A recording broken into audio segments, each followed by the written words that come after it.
Assalamualaikum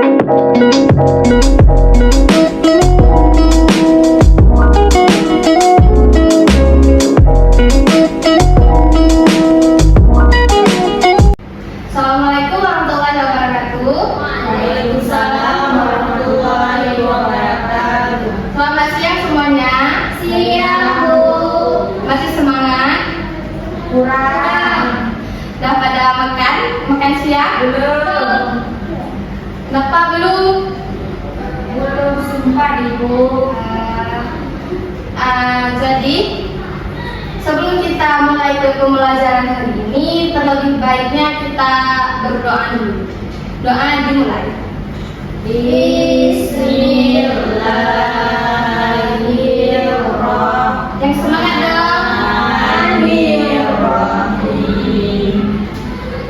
Rabbi israhli sadri wa yassirli amri wahlul 'uqdatam min lisani yafqahu qawli. Rabbi zidni ilman warzuqni fahman. Amin. Oke, baik. Ada masih ingat dengan Ibu? Iya, Bu. Oke, ada yang ingat, ada yang tidak. Berarti hari ini Ibu perkenalkan diri lagi ya. Iya, Bu. Perkenalkan, nama Ibu Sarah Adela. Ibu berasal dari Sigi ya. Ada orang Sigi di sini? Tidak, Bu. Tidak. Kalian semuanya orang dari mana? Maka Miren. Oh, orang daerah sini ya. Iya, Bu. Jadi ada yang belum kenal ya sama Ibu. Berarti Ibu belum kenal juga sama kalian. Mungkin minggu kemarin kalian tidak masuk ya. Jadi selanjutnya kita absen dulu ya, biar saling kenal maka kasih sayang ya. Cut Nurul A'la. Ini, Bu. Orang mana nih? Orang Tanjung Widi, Bu. Oh, daerah Matang juga ya? Iya, Bu. Salah Sabila. Hadir, Bu. Orang mana? Jaka, Ibu. Jangka. Nova Fitria. Hadir, Bu. Dari mana dek? Bu. Gitu. Nuriza Safira. Hadir, Bu. Dari mana? Dari Melayu, Bu. Purwo. Kalian ini berempat ini udah pada kenal semuanya? Udah, nama aja lupa ya, misalnya namanya. Oke, ada yang masih ingat dengan pembelajaran minggu kemarin? Lupa, Bu. Yang nggak datang nggak ingat ya? Siapa kamu ingat karena nggak datang ya? Maka kita ulang lagi pembelajaran minggu kemarin, yaitu tentang pertumbuhan ekonomi.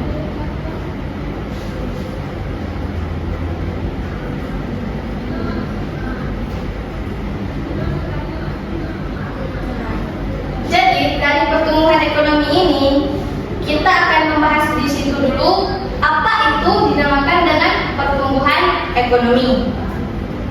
Yang kedua yaitu faktor pertumbuhan ekonomi. Yang ketiga, hubungan antara pertumbuhan ekonomi dengan pembangunan ekonomi. Dan yang terakhir yaitu kesimpulan. Nah, siapa yang tahu di sini tentang apa itu pertumbuhan ekonomi? Ada yang masih ingat? Ini suatu negara yang tumbuh. Oke, ini berarti dia terbukti ya ada masuk minggu kemarin ya.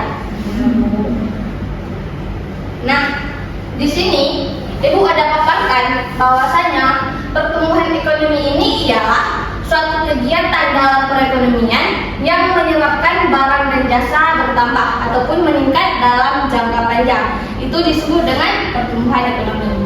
Berarti singkatnya yang seperti si Nuriza jelaskan tadi, pertumbuhan ekonomi ini ialah perekonomian di dalam suatu negara itu bertumbuh ataupun berkembang.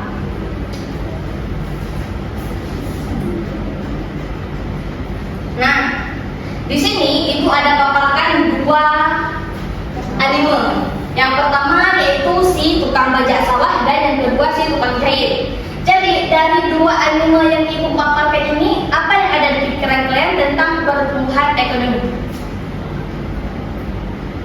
Mungkin yang ada masuk minggu kemarin itu ingat ya, sedikit-sedikit.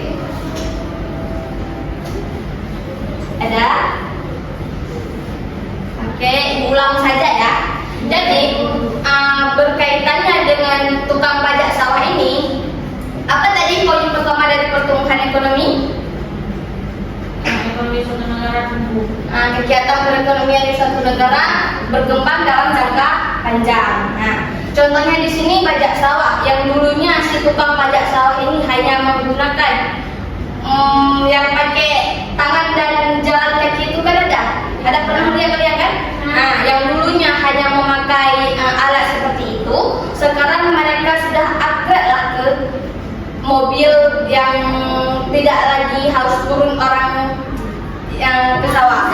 Nah, begitu juga si tukang jahit ini, dia kalau misalkan masih menggunakan alat menjahitnya seperti lama, ini alat menjahitnya seperti lama karena masih menggunakan kaki manual, itu pasti dia menghasilkan pakaiannya ataupun yang orang mau jahit ke dia itu tidak terkejar. Ngerti? Kalau misalkan kita ingin jahit baju di tukang baju tapi dia masih menggunakan mesin yang lama dan dia tidak ada karyawan lah kita bilang. Jadi kalau mereka sudah menerima banyak baju kan tidak akan terkejar. Jadi dengan upgrade-nya mereka membeli mesin, baik itu mesin jahit, mesin sarsa, mesin banyak-banyak mesin dan mereka mempekerjakan orang, jadi mereka bisa menghasilkan banyak baju dari mereka. Begitu juga si tukang pajak sawah ini kalau misalkan masih mengendalikan dengan metode lama itu pasti menghasilkan padinya sangat sedikit. Kalau sekarang bisa kita bilang dalam 1 tahun itu orang bisa panen 3 kali ya di sawah ya. Itu dan juga tergantung tempat. Kalau masih menggunakan dengan modal dulu itu bisa dalam 1 tahun 2 kali. Pokoknya kalau mereka sudah upgrade ke depan, mereka mengupgrade barang lama ke barang yang baru, mereka bisa menghasilkan lebih banyak lagi barang yang mereka hasilkan, sehingga barang yang mereka hasilkan ini bisa bertahan dalam jangka lama. Contoh jangka lamanya, kalau misalkan si tukang jahit ini bisa membuat si customernya ini memuaskan dan orang semakin banyak datang ke dia. Tapi kalau misalkan waktu disuruh jahit sama dia, si tukang jahit ini tidak bisa terkejar, orang mana ada mau bawa ke tempat dia. Nah, udah paham situ? Paham. Selanjutnya yaitu tentang faktor pertumbuhan ekonomi. Dari faktor pertumbuhan ekonomi ini ada 5 poin. Yang pertama, sumber daya manusia ataupun orang yang bekerja. Kalau di suatu negara atau suatu daerah banyak orang pintar, terampil dan rajin bekerja, maka barang dan jasa yang mereka hasilkan itu lebih banyak dan lebih baik kualitasnya. Jelas? Jelas. Karena pertumbuhan ekonomi ini dia diikuti oleh beberapa faktor. Kalau misalkan tidak ada faktor, maka tidak akan terjadi pertumbuhan ekonomi ini. Jadi, faktor pertama dari pertumbuhan ekonomi ini yaitu sumber daya manusia. Kalau misalkan di suatu daerah, suatu desa sudah memiliki sumber daya manusianya ataupun orang yang bekerja di negara ataupun di daerah tersebut, itu kalau mereka menghasilkan orang-orang yang lebih bijak, mempunyai banyak skill, mereka bisa menghasilkan banyak barang dan kualitasnya lebih bagus, sehingga bisa membantu di pertumbuhan ekonomi di suatu negara ataupun di suatu daerah. Yang kedua, coba aja Nova Fitria, Sumber daya alam. Kalau suatu daerah punya banyak hasil bumi seperti minyak, gas, kayu, atau tanah subur, itu bisa membantu menghasilkan banyak barang. Nah, dari yang kamu bacakan tadi, apa yang ada di pikiran kamu tentang faktor pertumbuhannya ekonomi? Kalau di suatu daerah itu kan sumber daya alam yang mendukung, pasti kan suatu produk yang kita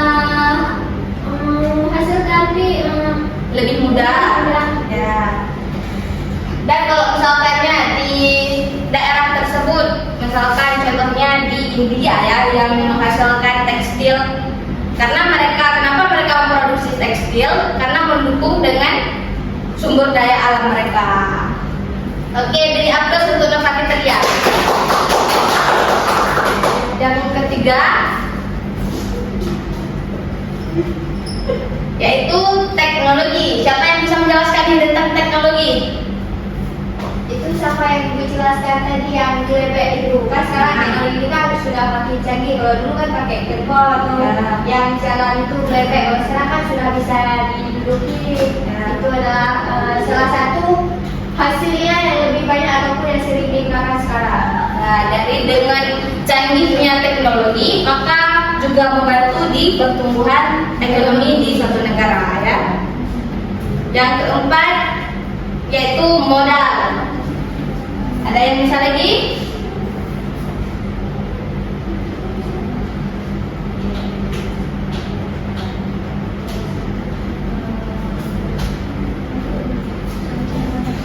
Bagaimana? Ada lagi? Yang ingin mencoba untuk menjelaskan? Misalnya Oke, Cik Nurul Ala, silahkan. Nggak usah ngomong dulu. itu bukan misalnya kalau kita banyak modal kita bisa buka usaha lebih banyak lagi cabangnya. Misalnya sekarang kayak Solo itu banyak cabangnya sekarang. Yang pertamanya itu hanya dibuka di Biren, tapi sekarang ada dibuka di Batang, di Kutablang. Udah banyak tempatnya ya. Tempatnya sekarang. Ya, sangat jelas ya yang dibilang oleh si Nurul Ala. Modal ini sangat mempengaruhi pertumbuhan ekonomi di suatu negara. Karena kalau misalkan tidak punya modal, bagaimana mereka bisa mempertahankan ekonomi dan bagaimana mereka bisa mempertahankan usaha mereka. Tapi kalau modalnya sudah tercukupi dan mereka bisa membeli alat-alat ataupun bisa menambahkan karyawan yang memang membutuhkan di tempat mereka, sehingga itu juga berdampaknya ke pertumbuhan ekonomi di suatu negara. Oke. Yang terakhir, bagaimana Nurisa Safira?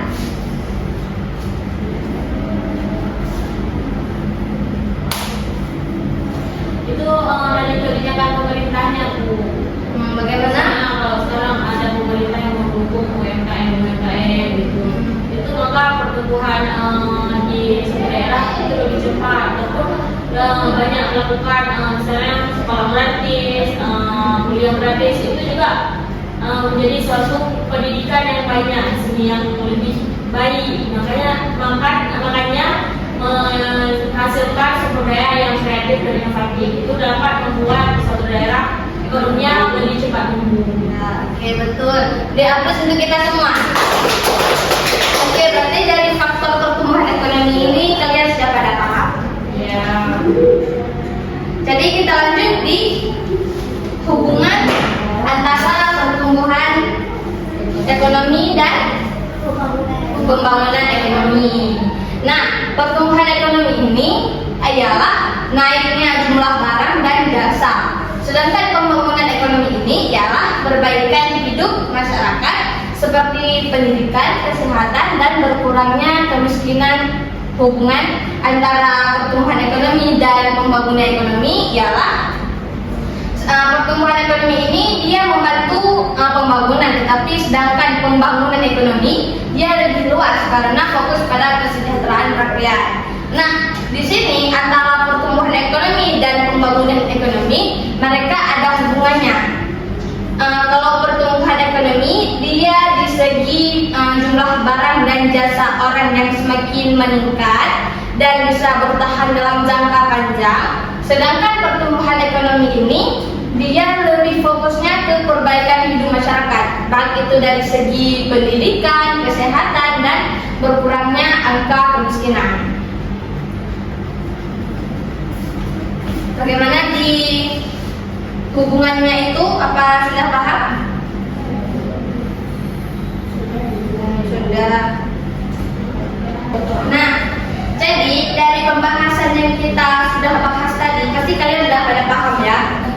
Jadi kita lanjut ke tugas. Ini tugasnya tugas individu. Jadi yang pertama untuk cafeteria.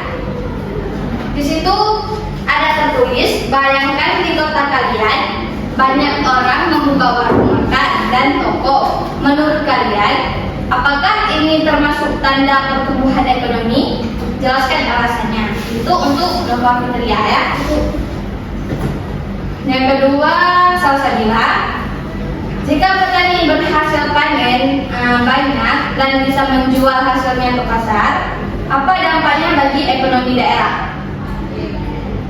Oke, yang ketiga, buatlah analisis tren. Itu Nur Ala ya. Buatlah analisis tren pertumbuhan ekonomi suatu negara.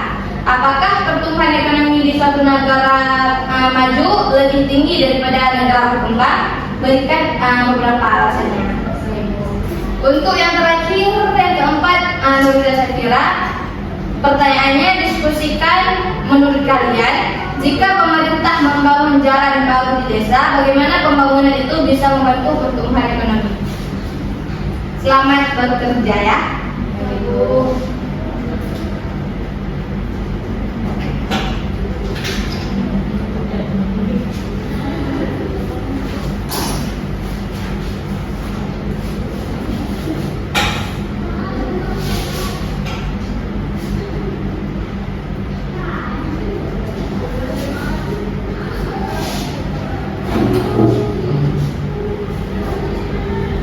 Ada kurang paham dari pembahasan tadi ataupun dari tugas ini?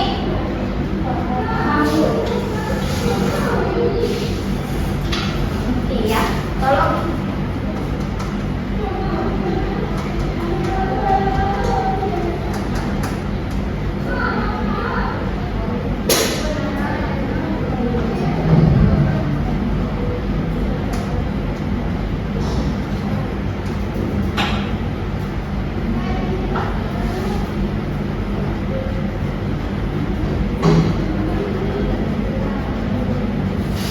Bagaimana?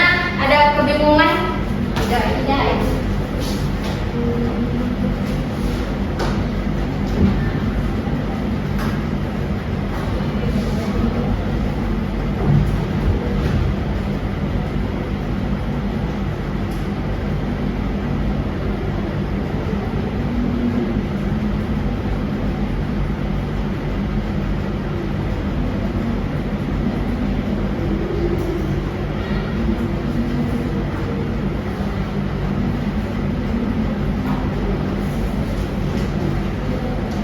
Ada yang gas ya? Belum, Bu.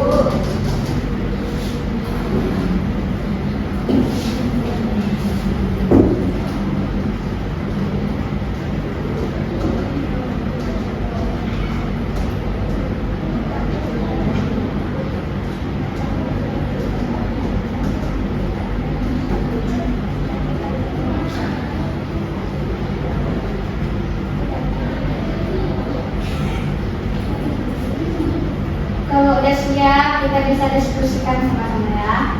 Iya, Ibu.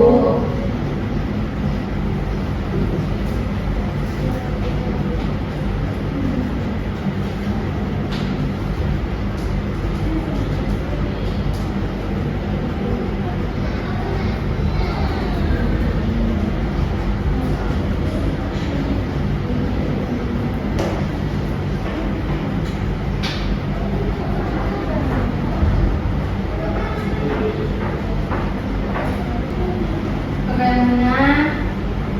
Ada kendala? Atau siapa aja boleh? Nggak usah jawabnya menurut dengan nomor. Mau jawab nomor 2 dulu boleh, nomor 4, nomor 3. Oke, silakan ke kafeteria. Bangun boleh?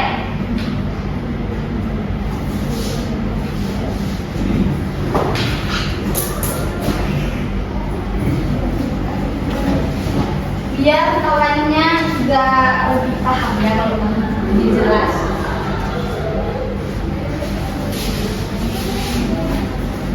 Saya akan menjawab pertanyaan nomor 1.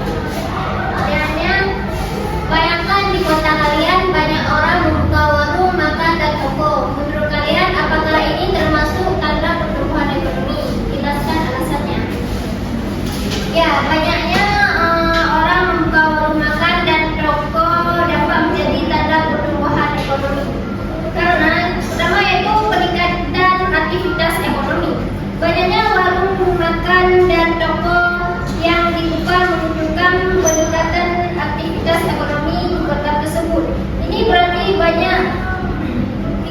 berarti bahwa ada peningkatan permintaan dan penawaran barang dan jasa yang dapat meningkatkan pendapatan dan kesempatan kerja. 2. Peningkatan konsumsi. Pembukaan warung makan dan toko juga menunjukkan bahwa masyarakat memiliki daya beli yang meningkat. Ini berarti bahwa mereka memiliki pendapatan yang lebih tinggi dan dapat membeli barang dan jasa dengan lebih banyak. 3. Penciptaan lapangan kerja. Pembukaan warung makan dan toko juga dapat menciptakan lapangan kerja baru baik bagi pemilik usaha maupun karyawan. Ini dapat membantu mengurangi tingkat pengangguran dan meningkatkan pendapatan masyarakat. 4. Yaitu meningkatkan investasi. Pembukaan warung makan dan toko juga menunjukkan bahwa ada peningkatan investasi di kota tersebut. Ini berarti bahwa ada kepercayaan investor terhadap proper ekonomi kota dan mereka berani mengambil risiko untuk membuka usaha. Namun perlu diingat bahwa pertumbuhan ekonomi yang seimbang juga harus diimbangi dengan peningkatan infrastruktur, pendidikan, dan kualitas hidup masyarakat. Jika tidak, maka pertumbuhan ekonomi hanya akan dinikmati oleh sebagian kecil masyarakat dan tidak akan berdampak pada peningkatan kualitas hidup secara keseluruhan. Itu jawaban dari saya. Bagaimana kawan-kawan? Paham Ibu. Nah, sangat jelas ya penjelasan dari Nova Fitria tentang pertumbuhan ekonomi. Misalkan di suatu daerah, suatu negara ke tahun bertambahnya toko. Misalkan tahun ini ada 2 toko, tahun depan pokoknya dari tahun ke tahun makin banyak bertambahnya toko dan bisa bertahan dalam jangka panjang. Itu mempengaruhi dalam pertumbuhan ekonomi. Betul, Nova Fitria. Beri aplaus untuk Nova Fitria. Sekian jawaban dari saya. Assalamualaikum warahmatullahi wabarakatuh. Waalaikumsalam warahmatullahi wabarakatuh. Bagaimana dari kawan-kawan? Apakah ada opsi lain tentang yang pertama tadi? Tidak Ibu. Nah, siapa lagi?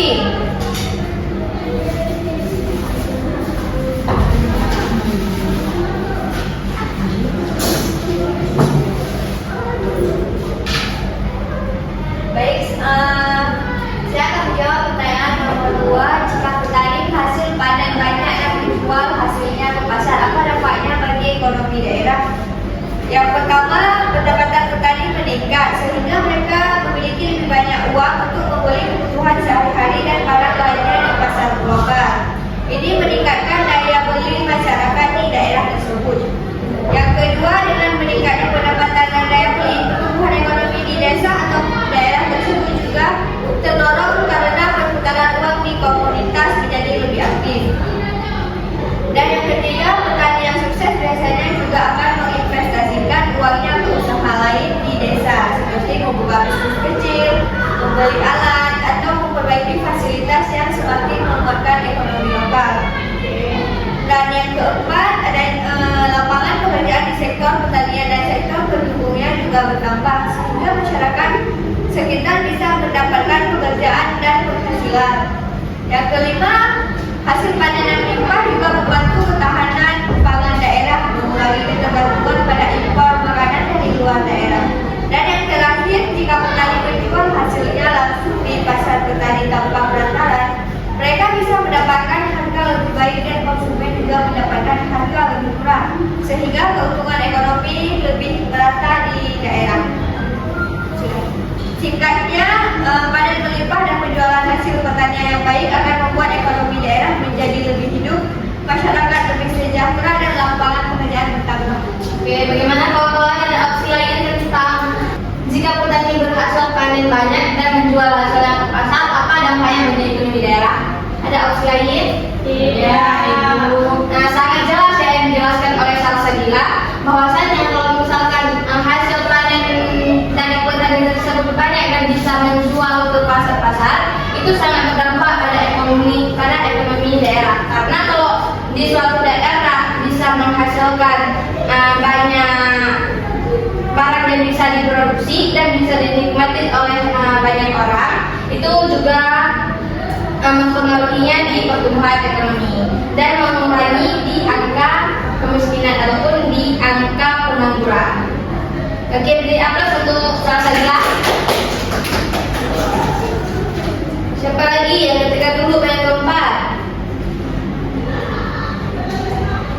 Oke, silahkan General Ala.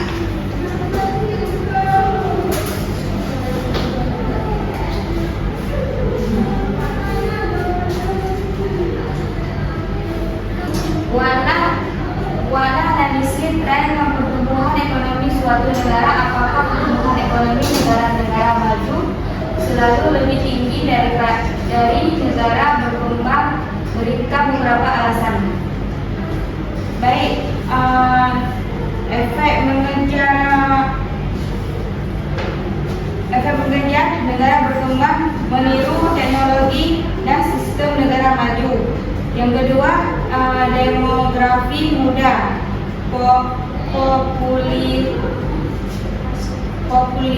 populasi usia produktif lebih besar mendorong pertumbuhan. Yang ketiga, investasi besar, masih banyak uang untuk pembangunan dan industrialisasi. Yang terakhir, ekonomi maju sudah jenuh. Negara maju tumbuh lambat karena pasar dan teknologi sudah mampat. Tingkat pertumbuhan ekonomi negara berkembang bisanya lebih tinggi daripada basis ekonomi yang lebih rendah. Nah, betul ya yang dijelaskan oleh General Ala bahwasanya ekonomi di negara maju dengan negara berkembang itu lebih, kalau kita lihat lebih ke negara berkembang. Kenapa kita bilang begitu? Karena di negara berkembang ini mereka banyak karyawan, banyak sumber daya manusia yang bisa dipekerjakan. Kalau misalkan di negara maju, mereka kan sedikit sumber daya manusianya.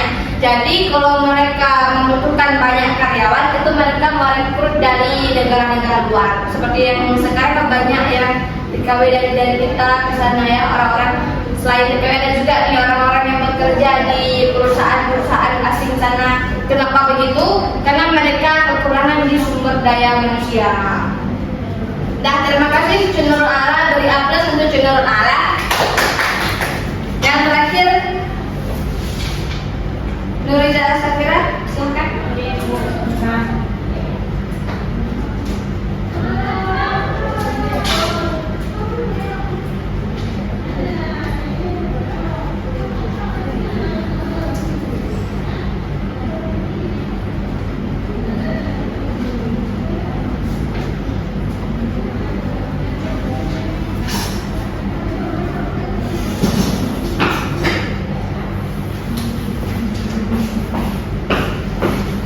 Assalamualaikum warahmatullahi wabarakatuh. Waalaikumsalam warahmatullahi wabarakatuh. Baik, saya akan menjawab pertanyaan nomor 4, yaitu tentang diskusikan perubahan jika pemerintah membangun jalan baru di desa. Bagaimana pembangunan itu bisa membantu pertumbuhan ekonomi.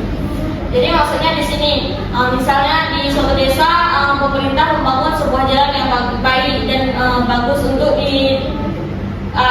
aktivitas sebuah desa tersebut. Jadi itu sangat membantu desa tersebut untuk membangun ekonomi dari suatu desa tersebut, karena cara mereka untuk beraktivitas itu mudah. Misalnya kayak ada orang muat sawit, kan itu lebih mudah untuk orang-orang yang beli dari luar, beli sawitnya ke desa tersebut itu mudah dan enak untuk jalannya gitu. Jadi dapat membuat suatu desa meningkat pertumbuhan ekonominya. Ya, oke, betul ya yang dijelaskan oleh si Nuriza ini. Contohnya juga di Los Mama itu yang PT PIM ya, PT Alun. Nah, PT Alun boleh juga. Kan adanya jalan apa nama jalan belakang itu?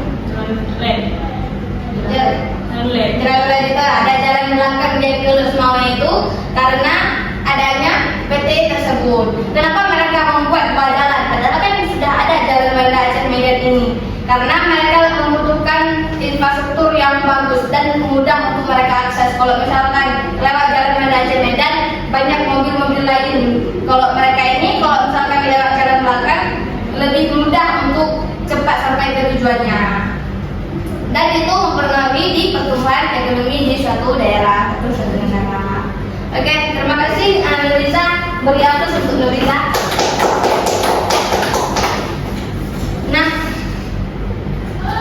dari semua pembahasan yang kita bahas tadi dapat kita simpulkan bahwasanya pertumbuhan ekonomi di suatu negara ini itu sangat dibutuhkan oleh negara. Karena kalau negaranya sudah ekonominya sudah baik, maka mereka bisa menghasilkan banyak barang yang mereka produksi. Kalau misalkan negara ini ekonominya tidak baik, itu juga berdampaknya kepada masyarakat. Dan masyarakat ini juga mempengaruhi kepada pertumbuhan ekonomi. Paham kalian? Paham. Makanya tadi di belakang ada yang membahas tentang hubungan antara pertumbuhan ekonomi dan pembangunan ekonomi. Kalau misalkan mereka sudah saling terhubung, itu pasti negara tersebut lebih cepat di pertumbuhan ekonominya. Contohnya juga seperti yang bisa bilang tadi, kalau misalkan pembangunan ekonominya di suatu negara menurun, contohnya di infrastruktur, pendidikan, itu pasti juga mempengaruhi di pertumbuhan ekonomi. Paham? Paham, Bu. Ada yang masih bingung atau ingin bertanya? Iya. Nah, alhamdulillah untuk hari ini kita sudah selesaikan pembelajaran kita dengan sangat aktif dan sangat baik. Dan terima kasih atas kehadirannya. Jangan lupa untuk selalu belajar. Itu tutup. Assalamualaikum warahmatullahi wabarakatuh. Waalaikumsalam warahmatullahi wabarakatuh.